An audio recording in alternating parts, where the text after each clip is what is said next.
The game was tied up for a little bit. Then all of a sudden, Las Vegas put the foot on the gas, and they went driving into the sunset, man. The Indiana Fever entered Game 3 with their backs against the wall. But instead of rising to the moment, they completely unraveled in front of the world. Missed free throws, careless turnovers, and a lack of composure turned what should have been a statement performance into a nightmare. And right at the center of the storm stands head coach Stephanie White. Fans aren't just blaming the players anymore, they're pointing the finger at White for destroying the team's chances with questionable decisions, poor preparation, and a stubborn system that seems to be working against her own roster. The amount of free throws that has been missed got me questioning Stephanie White coaching the building. Like, bro, like, is y'all practicing free throws like at one point? Because I thought this was a professional league. While Las Vegas found ways to win, even on a bad night from A'ja Wilson, the Fever collapsed under pressure, leaving everyone wondering if coaching sabotage was part of the story. And the whispers surrounding Caitlin Clark's absence, that's where the controversy begins, and it changes everything. The Indiana Fever were in this game all the way till basically the end of the third quarter, and then it was a wrap. Game 3 between the Indiana Fever and the Las Vegas Aces was supposed to be the moment the Fever proved they belonged on the big stage. Instead, it turned into a disaster that left fans in disbelief. The scoreboard tells part of the story, 84-72. But the numbers behind that loss reveal something far uglier. Indiana had every opportunity to control this game. They out-rebounded the Aces 39-33, including 16 offensive boards that should have created extra scoring chances. Now, they out-rebounded them with 39 rebounds, and they still lost the game. They're still going to lose the game. They had 39 rebounds, 16 offensive rebounds. 23 defensive rebounds, and y'all still lose the game. Yet, despite controlling the glass, they simply could not put the ball in the basket when it mattered most. Shooting just 25 of 72 from the field and 7 of 23 from beyond the arc, the Fever wasted possession after possession, handing the Aces the momentum. The most glaring collapse came at the free throw line.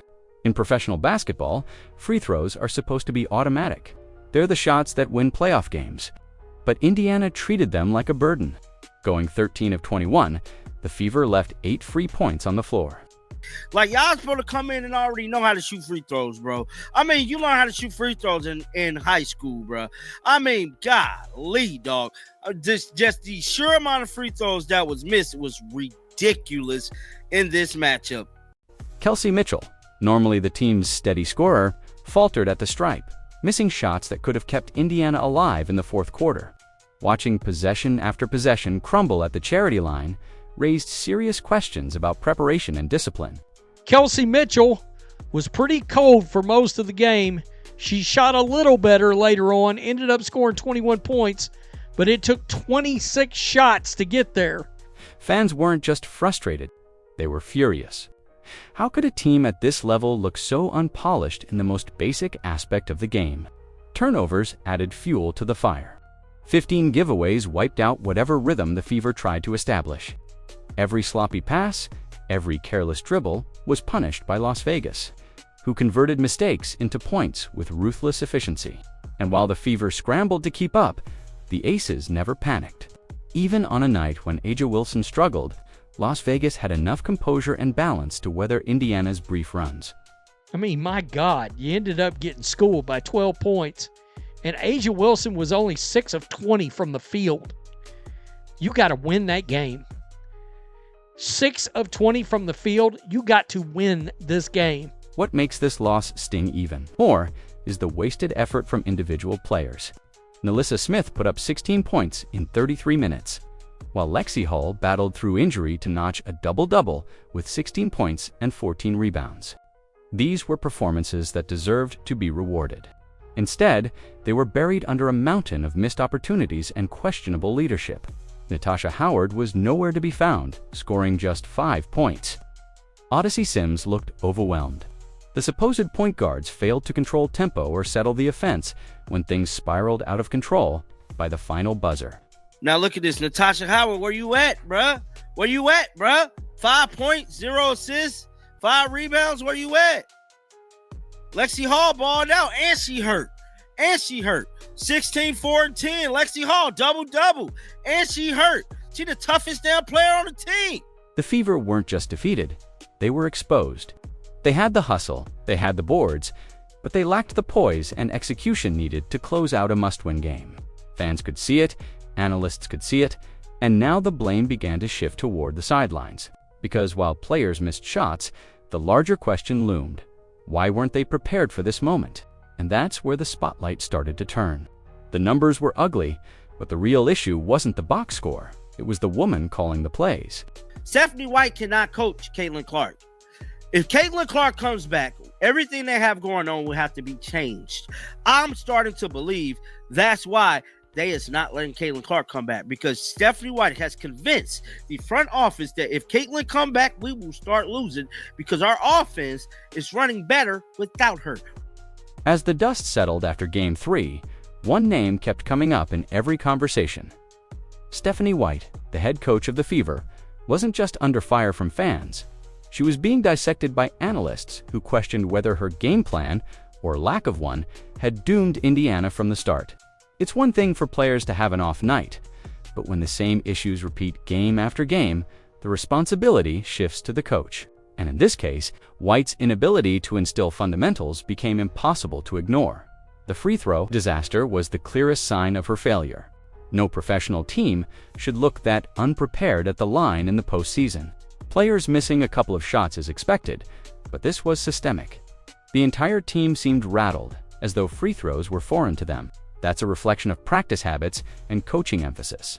When fans see their team clanking free shots in crucial moments, they don't just blame the shooter, they blame the person in charge of making sure those shots are automatic. But it wasn't just the free throws. White's rotations baffled many observers, leaving Odyssey Simpson to run the offense, while Ariel Powers and others sat for extended stretches, raised eyebrows. The team looked leaderless, scrambling for stability, while the coach stood by and failed to adjust. Natasha Howard, who is expected to be a veteran anchor, barely made an impact. Yet White never seemed to challenge her or shake up the lineup to spark energy. Instead of being proactive, she watched the game slip away. Reacting too late to stop the bleeding, the offensive scheme also drew heavy criticism. The Fever settled for tough jumpers, often launching threes early in the shot clock without working for quality looks. Their 7 made threes out of 23 attempts weren't just a shooting problem, it was a shot selection problem. Where was the structure? Where were the plays designed to maximize the strengths of players like Kelsey Mitchell or Nalissa Smith? Too often, it looked like Indiana was freelancing, relying on individual talent instead of a coherent system.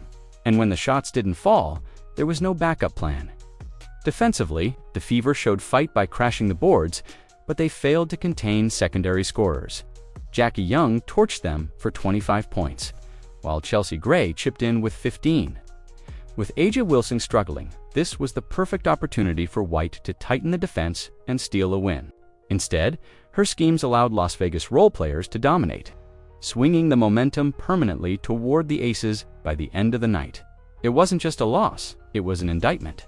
Stephanie White's inability to adapt, inspire, and execute left her team hanging. Fans began to ask whether she was the right leader for the Fever's future, especially with a star like Caitlin Clark waiting in the wings. Because if White can't handle the fundamentals, how could she manage the pressure of coaching a generational talent? And that question led directly to the next controversy. Was Caitlin Clark's absence tied to White's fear of losing control? As painful as Indiana's collapse in Game 3 was, the loss immediately triggered one of the biggest what-if debates in WNBA circles. What if Caitlin Clark had been on the floor? The rookie phenom has already proven she's more than just a scorer. She's a game changer whose presence forces defenses to stretch, opens lanes for teammates, and injects a level of confidence the Fever sorely lacked. Watching Indiana stumble through missed free throws, stagnant offense, and shaky guard play, fans couldn't help but wonder if Clark's return would have flipped the outcome. Clark isn't just a shooter. Her ability to create offense for others is what makes her irreplaceable. The Fever needed someone who could settle possessions, slow down the pace when turnovers piled up, and find the open shooter in the corner instead of forcing up contested shots.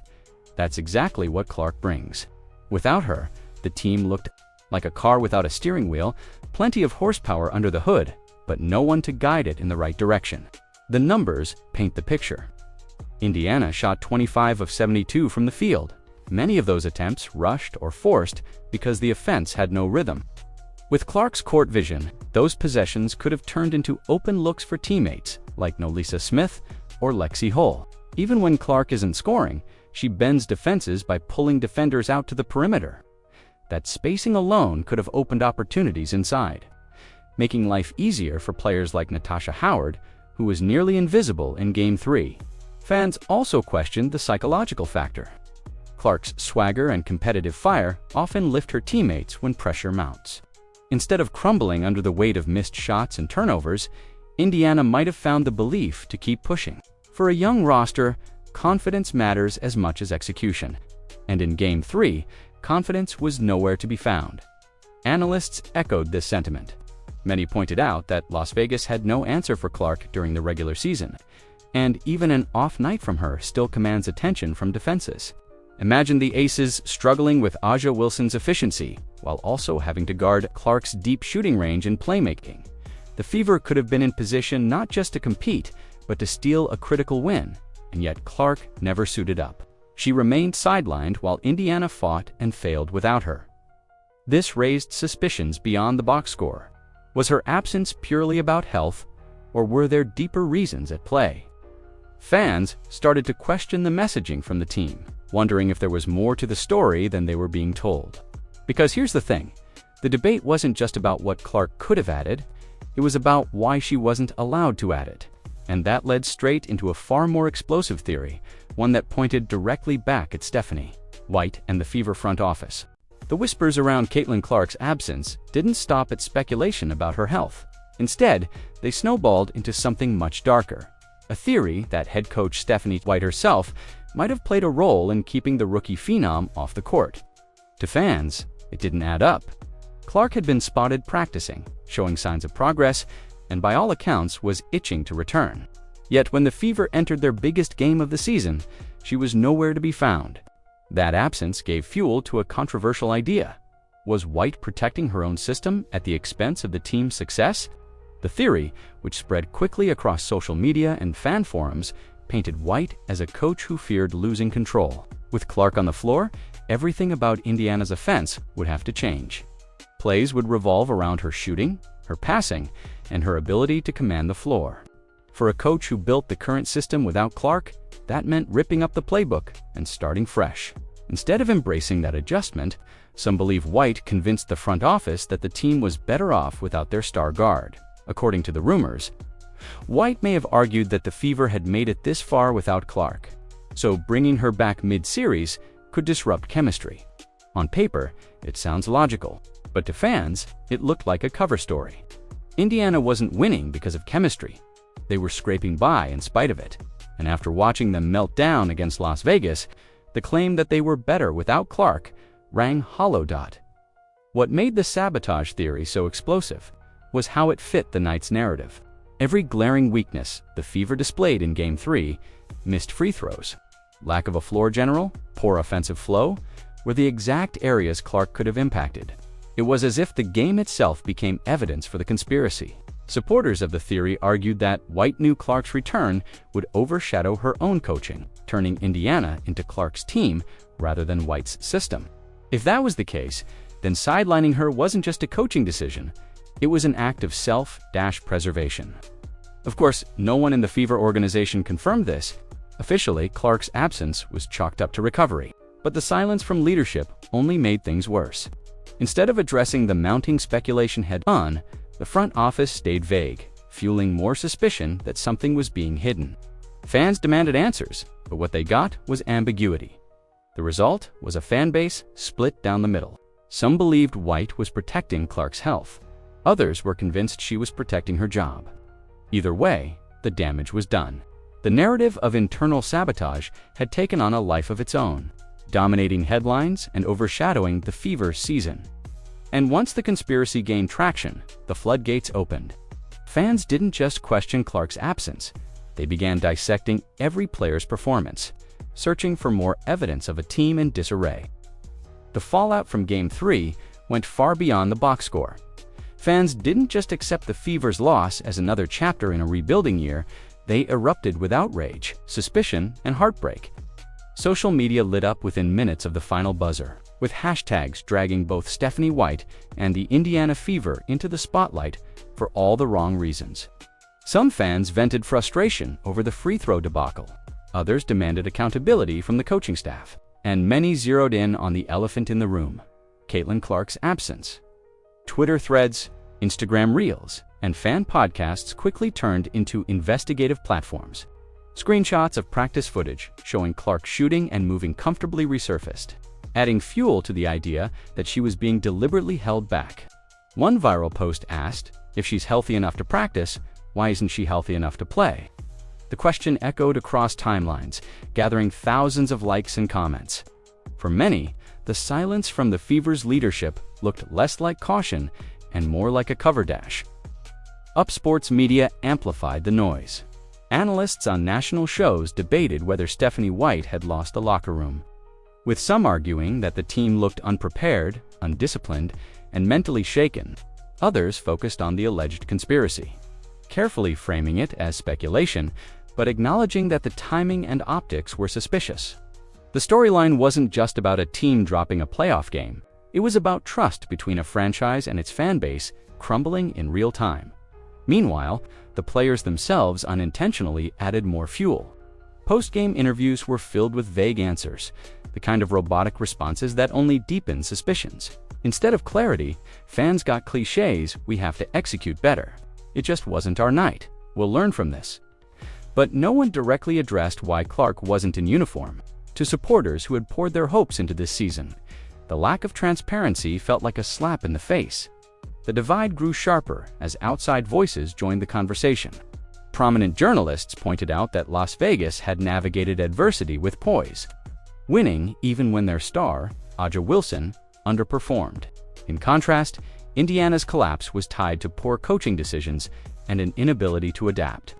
The comparison made the Fever look like a franchise stuck in denial while their opponents thrived under pressure. For Fever fans, this wasn't just about one loss, it was about betrayal. They had bought into the promise of a new era, led by Clark, only to watch their team implode under questionable leadership. Some even called for White's resignation, claiming her ego was standing in the way of progress. And just when the conversation seemed at its peak, the scrutiny shifted again. Fans began dissecting individual performances, calling out veterans who disappeared and praising the unlikely heroes who fought through adversity. The blame game was in full swing, and it exposed even more cracks within the Fever's foundation. If Game 3 revealed anything, it was the stark divide between players who fought through adversity and those who vanished when the spotlight was brightest. The Indiana Fever needed their veterans to rise to the occasion, but instead, too many disappeared. Natasha Howard, expected to be a reliable anchor, produced a forgettable stat line: 5 points, 0 assists, and 5 rebounds. In a game where every possession mattered, that lack of impact was glaring. Fans questioned her urgency, wondering how a player with championship pedigree could be so invisible in a must-win moment. Odyssey Sims, another veteran presence, didn't fare much better. She finished with 2 points, 2 rebounds, and 4 assists. But her body language told the bigger story. She looked rattled, hesitant to take command of the offense, and when she did, the results were erratic. For a team already struggling to find a floor general in Clark's absence, Sims' inability to steady the ship stood out as one of the night's biggest disappointments. Meanwhile, the lack of true point guard leadership exposed Indiana's offense. Possessions were rushed, ball movement was inconsistent, and players often settled for low-percentage shots instead of working for clean looks. Aerial Powers offered flashes of energy in limited minutes, but she wasn't given the reins to control tempo. Instead, the Fever looked like a team without direction, searching desperately for someone to take charge. In contrast, Lexi Hull's performance embodied grit and resilience. Battling through injury, she recorded a double-double with 16 points and 14 rebounds. Her toughness became a rallying point for fans, who praised her for refusing to back down despite physical setbacks. Hull's willingness to fight through pain highlighted just how badly the Fever needed more players with her mindset. Alongside her, Nola Smith delivered a solid 16 points in 33 minutes, showing flashes of the talent that could carry Indiana's future. But isolated efforts couldn't mask the absence of consistent star power. Kelsey Mitchell, one of the team's most trusted scorers, ended with 21 points, but struggled at the free throw line, missing critical shots that could have shifted momentum. Instead of cementing herself as the closer Indiana needed, her inconsistency kept the door open for Las Vegas to pounce. Those misses became symbolic of the team's larger collapse opportunities squandered when it mattered most. On the other side, the Aces proved the value of balance. Jackie Young lit up the scoreboard with 25 points. Chelsea Gray added 15, and role players like Dana Evans stepped up with timely contributions. Even on a night when A'ja Wilson wasn't her dominant self, Las Vegas found ways to fill the gaps. Indiana, by contrast, showed what happens when veterans fade and leaders go missing. By the end of the night, the Fever weren't just outplayed, they were outclassed. The veterans who were supposed to guide the team faltered, leaving younger players to carry the load. And when fans compared that to the resilience of Las Vegas, the contrast became painful. The problem wasn't just missed shots, it was the absence of leadership. And that begged the question, if the Aces could thrive even with their superstar off her game, why couldn't Indiana do the same? For Indiana fans, one of the most infuriating realities of Game 3 was how the Las Vegas Aces managed to thrive even when their superstar, A'ja Wilson, played far below her usual standard. Wilson, a four-time MVP and the centerpiece of Las Vegas dominance, finished with just 13 points, 8 rebounds, and 4 assists. By her standards, that was a mediocre outing. In theory, this should have been the perfect opportunity for the Fever to capitalize. Instead, the Aces proved why championship teams don't collapse when their stars falter, because they're built on balance. Depth and trust. Jackie Young was the brightest example of that balance. She torched Indiana with 25 points, adding 4 rebounds and 5 assists. Every time the Fever tried to mount a run, Young answered with timely buckets, often breaking their spirit with her composure. Chelsea Gray was equally lethal, contributing 15 points, 6 assists, and 3 rebounds, showing why she's regarded as one of the smartest floor generals in the league. And it didn't stop there. Dana Evans chipped in key scoring bursts, while role players consistently knocked down shots, spreading the floor and forcing Indiana to chase. This is what separates champions from pretenders. Las Vegas didn't need A'ja to be superhuman, because everyone else stepped up and executed the system flawlessly. When Wilson missed shots, Young attacked. When Indiana's defense collapsed on Gray, the ball swung to open shooters. The Aces looked cohesive, united, and calm. The polar opposite of Indiana's scattered approach, it was a masterclass in how to win, even when conditions aren't ideal. Meanwhile, Indiana's struggles highlighted the gap in leadership and preparation. Without Clark, the Fever lacked a true offensive conductor. And when veterans like Natasha Howard and Odyssey Sims went missing, the responsibility fell on too few shoulders. Lexi Hull and Nola Smith played with grit, but they couldn't keep pace with the balanced scoring machine on the other end.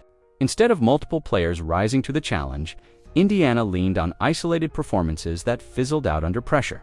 The contrast was painful. The Aces showed what happens when a team embraces the next player up mentality.